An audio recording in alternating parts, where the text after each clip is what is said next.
Sigla.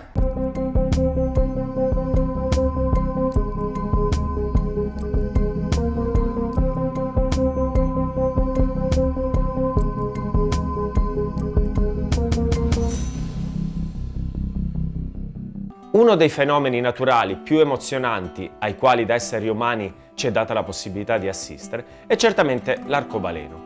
La cosa più affascinante in assoluto è la fugacità della sua apparizione, oltre ovviamente alla sua imprevedibilità. Ma vi siete mai chiesti quando e perché un arcobaleno fa la sua comparsa in cielo? Tutti sanno che c'è bisogno di condizioni molto variabili, di luce, di pioggia, ma in modo più specifico cosa succede? Quando la luce incontra delle gocce d'acqua, entra al loro interno rallentando e piegandosi a causa della rifrazione. Sì, perché nell'aria la luce corre più rapidamente. Una volta dentro la goccia, i 7 colori rimbalzano fuori a un angolo variabile che va dai 40 ai 42 gradi di inclinazione, formando quello che noi vediamo come un arco. In realtà, in particolari condizioni, come ad esempio da un aereo, potremmo vedere un arcobaleno come un cerchio integrale. Ma è possibile prevedere e pianificare uno scatto che abbia al suo interno un arcobaleno? Sì? No? Forse. Tra le app che uso di più sul mio smartphone ci sono certamente quelle che riguardano le previsioni meteo. Senza entrare nel merito di modelli di studio delle correnti, capire almeno se ci sarà una giornata con condizioni più o meno stabili è cruciale. Lunedì è stato il mio unico giorno libero, diciamo semi-libero. Allora ho deciso di chiamare Ugo, mio amico da tempo incalcolabile. Da questo momento in poi lo chiameremo l'ispettore, perché è noto ai più per riaprire casi già risolti. Insieme a lui non sono certamente mancati scatti epici nel corso di questi anni.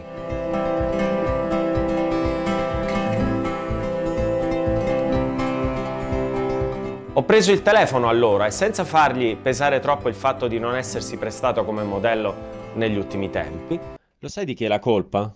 Lo sai? No, ti aiuto, è tua. L'ho convinto a venire a caccia di arcobaleni. Come si diceva prima, un arcobaleno può materializzarsi quando ci sono alcune condizioni specifiche. È probabile che, per catturarlo fotograficamente, sia necessario beccarsi un po' di pioggia. Certamente in una giornata stabile, senza vento e nuvole, l'arcobaleno non lo vedremo. Nella mia vita sono riuscito a fotografarne alcuni, anche in luoghi molto lontani tra di loro, dalla Scozia all'Australia, dall'Irlanda alla mia cara terra d'Abruzzo.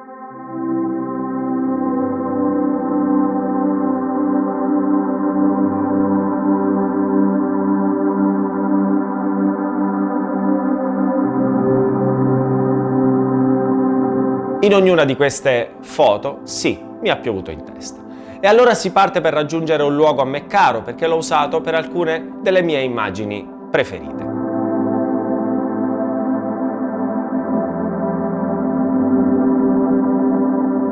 Secondo te riusciamo ad arrivare per quando c'è ancora l'arcobaleno? Sì, alla fine dall'altro lato dell'arcobaleno.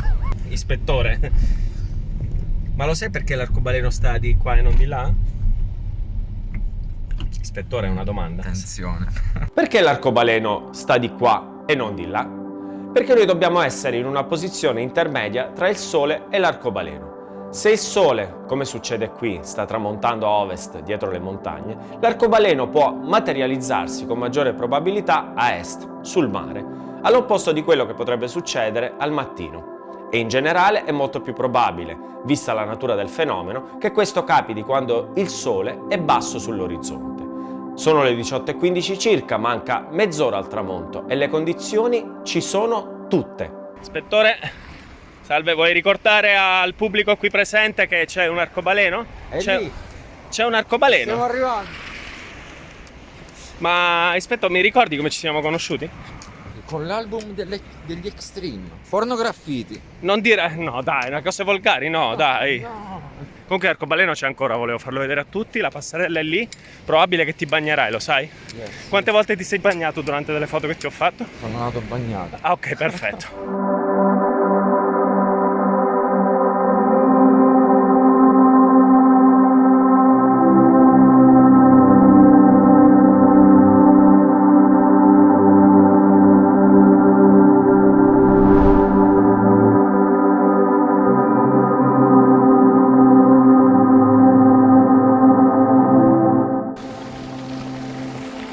credo che ce l'abbiamo fatta. Come ti sembra? Qualitativamente. Che ti sei bagnato? No. Vediamo un po'. No, pare arrivare Addosso.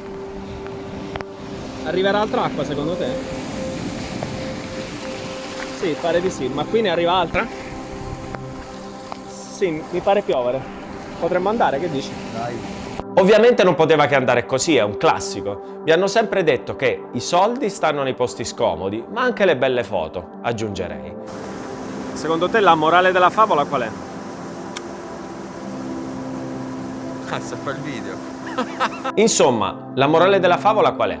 Che no, l'arcobaleno non si può prevedere al 100%, ma che sì, ci sono situazioni in cui la probabilità che esso si formi è drammaticamente più alta. E se conosciamo il fenomeno in sé, possiamo intuire anche la posizione in cui comparirà. Ora non vi resta che comprare un Keyway per la prossima giornata in cui sono previsti scrosci di pioggia e schiarite, mettere un like al video, oltre che iscrivervi al canale. Io chiudo ringraziando l'ispettore che si è prestato a questa modesta impresa, che sono certo gli sia piaciuta e avrà voglia di rifare. Ugo, tu pensi che verrai a rifare una foto insieme a me?